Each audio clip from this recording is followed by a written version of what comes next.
end up in court.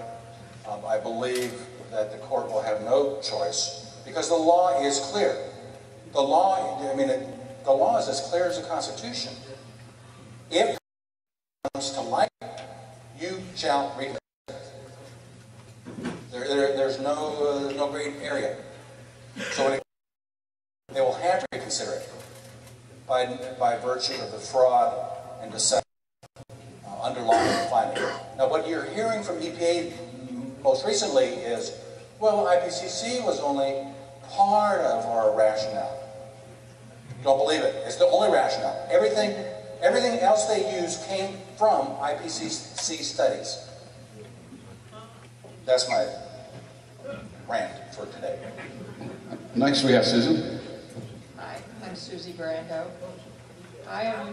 I'm interested in the fact, I'd like to know what you think about an observation I made. I don't believe the government should be in science. Is it absolutely hopeless to attack any of this from that point of view? It becomes politicized and it ceases to be science. There's not, as you can see, I've been reading a lot of Thomas Sowell lately.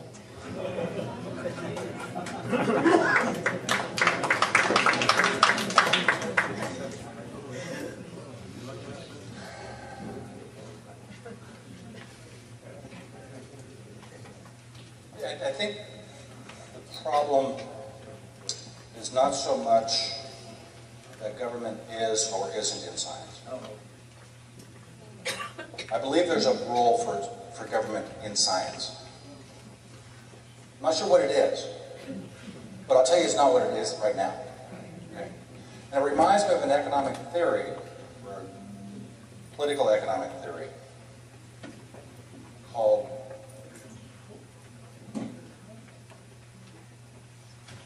it basically goes back to Buchanan and separately to Friedman. It's people's choice. The problem is that the benefits are concentrated in the few scientists, but the costs are distributed over millions of people. So you see, a little bit of cost, a little bit of tax, and you don't pay much attention to it because it's not important enough. But for the 10 or 15 scientists, it's everything. So they build political capital. A good friend of mine by the name of Robert Bradley, out of Houston, was the founder and creator of the Institute for Energy Research. He did a courageous and honorable thing. He pulled the covers on Ken Lay and the political capitalism that Ken Lay invoked in convincing the government to build wind turbines and to create these faux markets in carbon trading and stuff. By the way, for those of you who don't know, well, he's also the administrator of masterresources.org now, Robert Bradley is. For those of you who don't know, Al Gore has gone from pauper to prince. He's made billions of dollars selling carbon offsets. And for those of you who care to know the difference between carbon offsets as sold by Al Gore and the cap and trade stuff that will be sold by the California Air Resources Board, think of futures and forwards markets. Okay? On the one hand, you have a standardized, sort of regulated commodity. On the other, you have freewheeling Ken Lay behavior. I'll leave it to you to decide which is which. Hi, my name is Scott Kirkland. My affiliation, I'm running for Congress in the 15th Congressional District of California. My question is, when I speak with folks, and I always present my opposition to cap and trade, there's always some people in the audience who consider themselves environmentalists, I guess, and they say, well, the cap and trade system worked against acid rain on the North Coast. And I was wondering if you could, I kind of read about the distinction between that instance and the national implementation, but I was wondering if you could arm us with some differences between that scenario and the one we're facing that can help win that argument. Yeah, well, the first and major distinction is that acid rain is a localized phenomenon caused by localized behavior.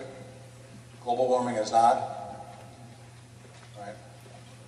Second is I'll give you an example. Down here in the South Coast Air Basin, they had a cap-and-trade program called Reclaim. It was for NOx. Guess what happened? I mean, people bought, they invested.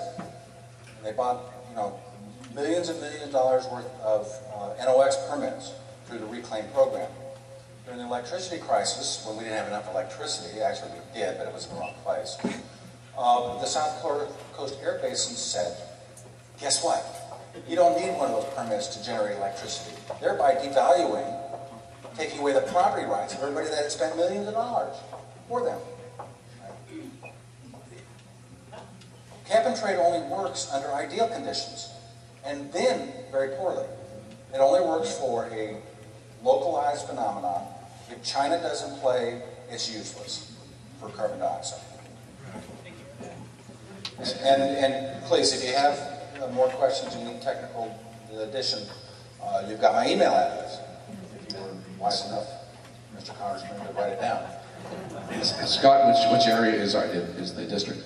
15 congressional districts encompasses Campbell, Milpitas, about a third of San Jose, Cupertino, Gilroy, a lot of southern Santa Clara County.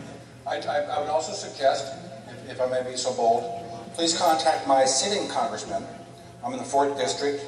It's Mr. McClintock.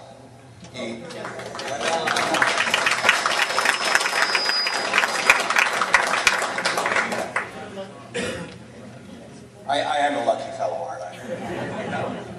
My name is Tom Minnis, and if I were a believer that our habits of burning fossil fuels actually cause the warming of the planet, if I was to believe that our actions could actually change the climate, I would also have to think, well, if in the future, with all the measurements and temperature data being taken, we find out that the temperature is actually starting to decrease, then I can only conclude that since we're such supermen and can actually control the climate, that we should burn more fossil fuels to keep the planet from freezing, right? But doesn't that make sense? If I was to believe the assumption of the global warming, right? Well, yeah. Right. But I think maybe something even more important. If you believe that what we're doing today is going to raise the temperature some ungodly amount,